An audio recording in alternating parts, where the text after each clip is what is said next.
there are some cable news shows that are almost purely entertainment.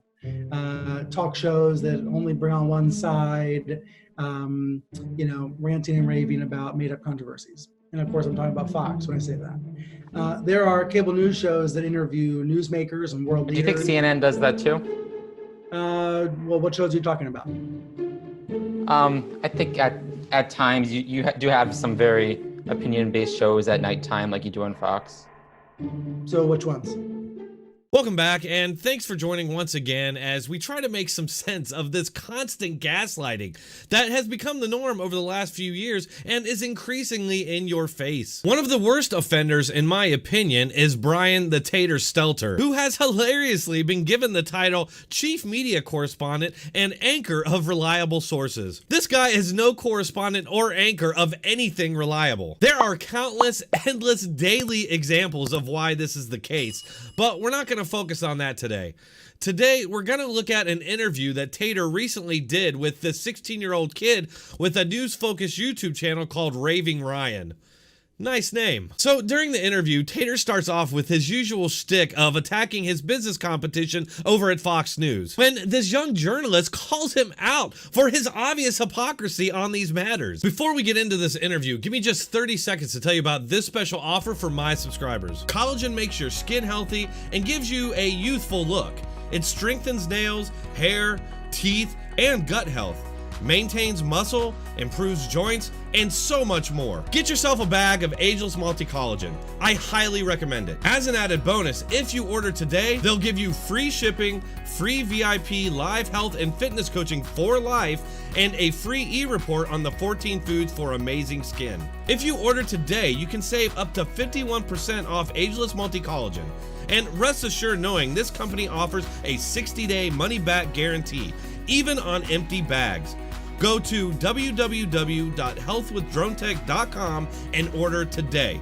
Or click the link in the description or pinned comment. I'm sure the show was very different in 2013 than it is now in the age of Donald Trump. How has the show changed since Donald Trump became president? We're living through a crisis presidency. The leader of the free world wants to destroy news outlets, leads a hate movement against the media. And that is an overarching story that has to be addressed and continue to be covered and called out. I guess in 2013, 2014, I was able to have more time to do stories about journalism controversies, debates within newsrooms, which I'm still fascinated by. But when you've got a hate movement against the media and a raging pandemic, those sorts of issues are gonna come more front and center. Oh, okay, wow. This guy is just a master of misdirection. Stelter is, of course, unreliable. Just look at this article that he wrote in 2009 about Obama's war on Fox News. He quotes Obama describing Fox News as, quote, part of the political opposition, a position that Brian Stelter currently takes. His article does little more than echo and bolster the Obama administration's complaints about Fox, such as, you'd be hard-pressed if you watched an entire day to find a positive story about me on that front. I never claimed to have a good Obama impersonation. Just look at how he pathetically tries to defend Obama against the charge that he attacked Fox News for most of his presidency, which he did. Yes, this was a complete failure at every step of the process during this entire campaign.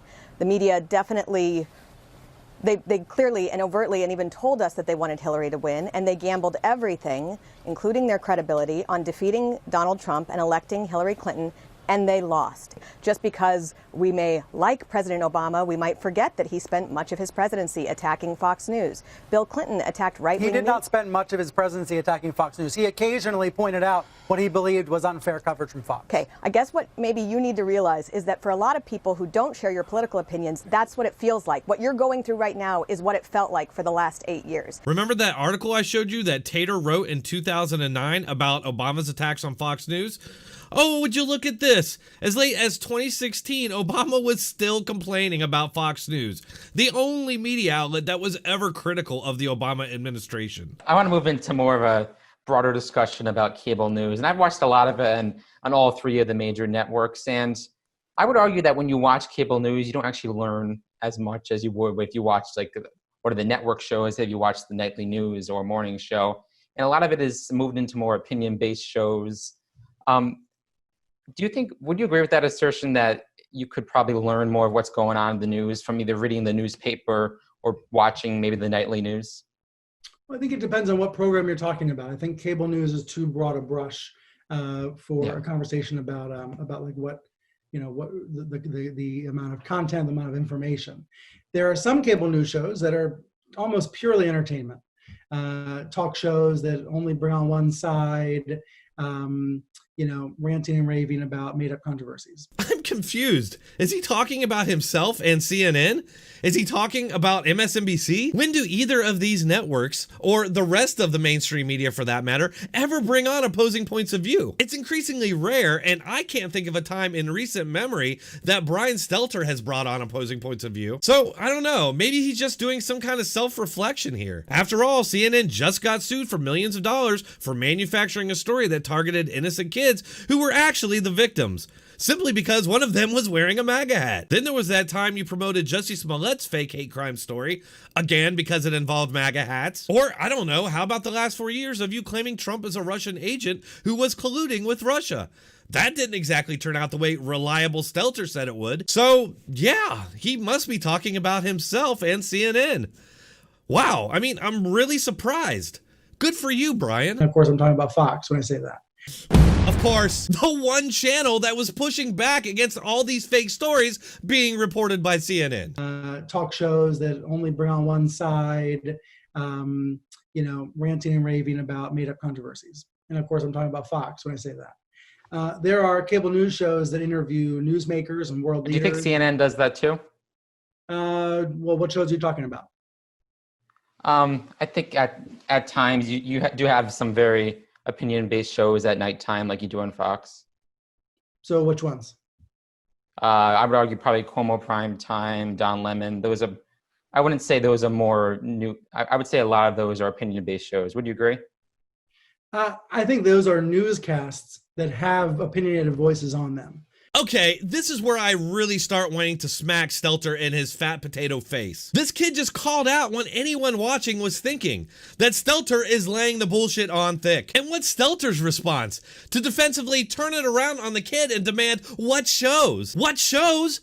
All of them. But like the kid specifically asked about, the evening shows. It's hard to believe, but Stelter's actually trying to intimidate this kid for asking him a tough, probing question. An obvious question, but one that is potentially dangerous to Stelter's diatribe. So now he has to try and discredit the kid by implying that his suggestion is somehow absurd. Sometimes people think about when they say, oh, CNN has more point of view, CNN has more opinion now. They're talking about the monologues that the anchors are doing. Is that some of what you're referring to, like the essays that the anchors are doing? Yeah. Yeah. I think the essays are like one of the big changes about CNN in the Trump years.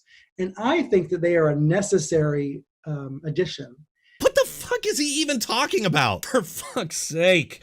This guy is such a scummy, slimy, snake oil car salesman. Talk about spin. Oh no, this is not an opinion show, just a news show with people who are opinionated. That's the same thing, Tater. You're just calling it a news show because you think we're all a bunch of drooling mongoloids who can't see through your asinine rationalizations. All in all, it was a pretty good interview by Raging Ryan. I commend him for reaching out to CNN and actually getting the interview. I definitely recommend everybody go over and check out his channel. I'll put a link to it in the description and the pinned comment. Also, before we go, I wanted to remind everybody that tonight at 9 p.m. Eastern, we will be having a live Discord chat stream. So if you want to join in, simply join my Discord. And if you join the live voice channel, you'll be able to participate in the discussion with us. That's all I have for this episode. Please hit that like button, share, and subscribe. It's one of the best ways you can support this channel.